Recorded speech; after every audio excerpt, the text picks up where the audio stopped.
Okay, I'm hearing a lot on the grapevine about this LK99 superconductor and how it floats and how there's not been peer review work done on it. But man, this would change. This would be like the fourth industrial revolution, man. Like if this were a thing, it would be fantastic. I want to learn a little bit about it because honestly, I don't know too much about it. It is July 29th, 2023, and you're watching The Code Report. Imagine a futuristic utopia where you commute to your dead-end job on a magic levitating hover train, then hop on your hoverboard to meet up with your friends to make TikToks using Android phones that have nearly unlimited battery power, zero heat production, and use quantum chips that are a billion times faster than your current phone. That future may not be as far off as you think if we're to believe the South Korean scientist who recently claimed to have discovered a room temperature ambient pressure superconductor known as LK99. If it turns out to be true, this would easily be the greatest scientific discovery of the 21st century. The only caveat, though, is that South Korea is killing it, by the way, man. They're doing so much, man, besides the boy bands. Well, this is a terrible still right here. Listen. Might be total BS. They recently released 2 non-peer-reviewed papers, and scientists around the world are currently racing to reproduce their results. To understand why this is such a big deal, though, we need to stop pretending that we know what a superconductor is. A regular conductor is just a material that allows electricity or electrons to flow through it, like aluminum in high voltage transmission lines, or copper wires in your house, gold and silver if you're a baller, or even ionized gas like fluorescent light bulbs, not to mention salt water is a good conductor. The problem is that as electrons flow through these metals, they meet some resistance, and that resistance causes heat. That's why our computers need fans and heat sinks, and why power lines need to run at very high voltages. It's really not ideal. Now, superconductors are materials that can transfer electricity with zero resistance. That sounds awesome, but the problem is that they only work in super cold temperatures, like approaching absolute zero, or under extreme pressure, like OceanGate Titan pressure, and that makes them nearly useless for all practical applications, with a few exceptions like highly specialized MRI machines. They also have interesting magnetic properties.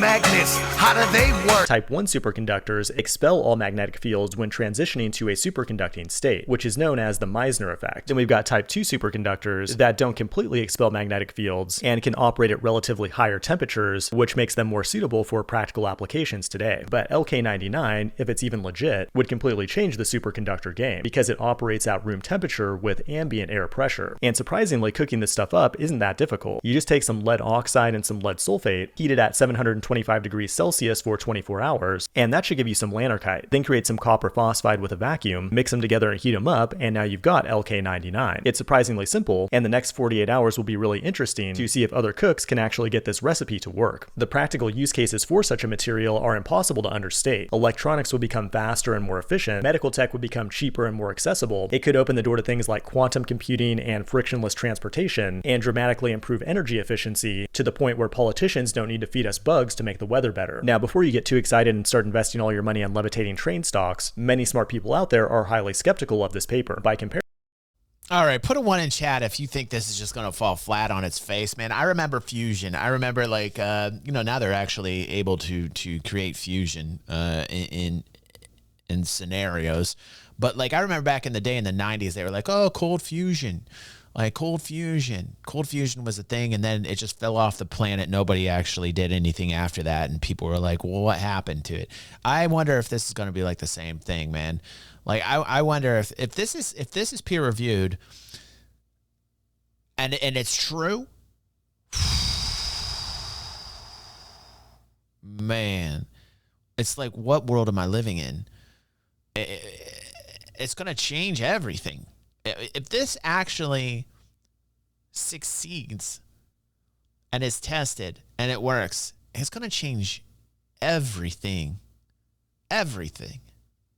The highest temperature superconductors of today operate at negative 20 degrees Celsius and require pressures of 25 million psi. And there's already a rabbit hole of drama surrounding the paper, like it looks like it may have been uploaded without everyone being on board, which might suggest some infighting between researchers. And just recently, another scientist had his paper taken down that had also claimed to discover a room temperature superconductor. I mean, I get it, everyone wants to be the next Alfred Einstein, and in rare cases, people might cherry pick data or outright lie to get that clout. However, I'm keeping my fingers crossed for LK99 because I promised my kids a hoverboard for Christmas and I really can't let them down again. This has been the Code Report. Thanks for watching, and I will see you in the next one.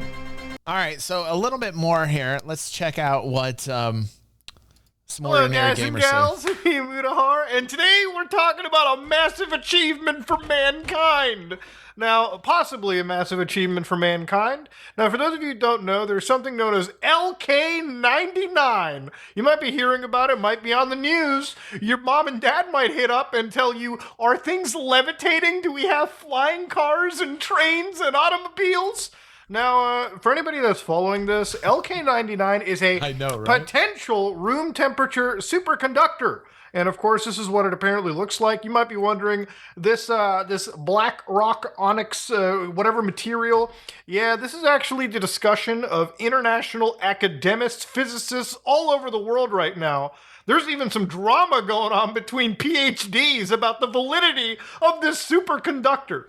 Now, this is a room temperature. Man, yeah, the eyes are creeping me out a little bit. I don't know, man. He's creeping me out.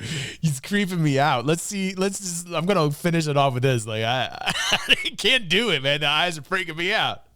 Like, what? Am I the only one? He's over. I feel like he's over the top reacting. Some drama. Wait, hold on. These all eyes. Over the world right now. There's even some drama. Like, these eyes, man. They're like...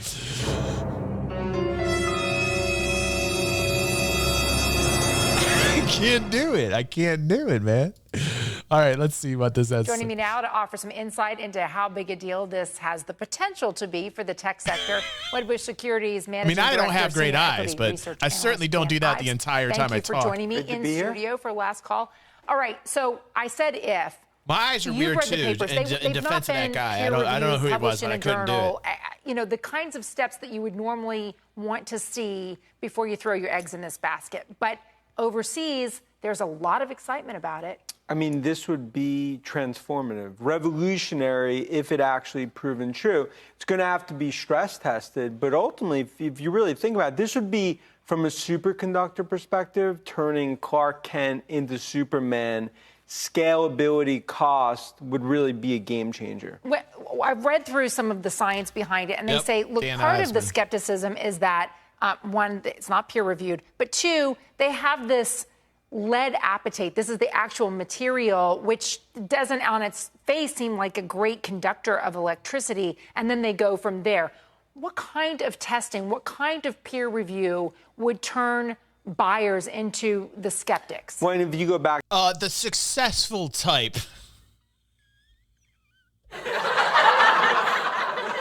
These questions... These questions by these professional reporters, you know what I'm saying? Back the last few years, there have been a lot of false starts on this, especially the room temperature, because that's the holy grail. The golden goose, and I think what would really change, if it could be stress tested from a room temperature perspective, you're going to see all types of researchers and labs do this type of testing. But I think the price action you saw in Korea, and I think ultimately quantum computing is bullish. In my mind, quantum computing is the biggest use, the biggest use case in terms of like what we could do with it as a civilization. Like quantum computing, especially for some of these. Dude, quantum computing and AI. Like, man, we're this like a recipe for some serious Skynet stuff. You know what I mean? Like, are you kidding me? AI and quantum computing at the same time, man? What is going on? What world did I wake up into, man? What is going on? Every day something crazier and crazier happens. Companies that potentially play into that, but just like you said, right, man, I'm starting to feel that way, plays dude. Out, in terms of the coming months. It's interesting though. You don't come off as thinking bullish, but maybe not. You don't think it's necessarily bull. Look, I think you have to ultimately see how this ultimately gets stress tested. But I think what we've seen a year ago, you talk about AI, ChatGPT, people thought that was hype. Look where we are today. Right. So I think the types of technologies happening, especially coming out of labs, you cannot just discount. And this is something that within the technology world, everyone's focused on. Okay, if it's true, if it disrupts technology or whatever, who are the big losers? Who are the big winners? Well, I think the winners, especially would be in Asia. If you look at Korea, you look at China, I'd say from a country perspective, some of the component players, Potentially Taiwan Semi could be a beneficiary. Now the losers, if you think about it from an AI perspective, even some of the price action you saw today, a little pressure on some of the chip names. And there's questions, could you have some losers there on some of the larger chip players and Intel and some others? But I just think right now we are in a fourth industrial revolution that's playing out. Whether it's ChatGPT, whether what we saw here with LK99, I think it's just the start of what's really a gold rush. Man, oh man, oh man. I just don't know what's going on here, man. So I don't know. I personally am still very heavily thinking that, you know, until I see any peer-reviewed material, that this is going to be one of those things that's just going to get flushed down the toilet. I can't imagine that we get AI and superconductors. They can give us all these technological breakthroughs. I just can't imagine that happens at the same time. I just can't. It's crazy. Like, we're advancing at a hyper-speed pace. It's absolutely ridiculous to me. It's ridiculous. It's ridiculous.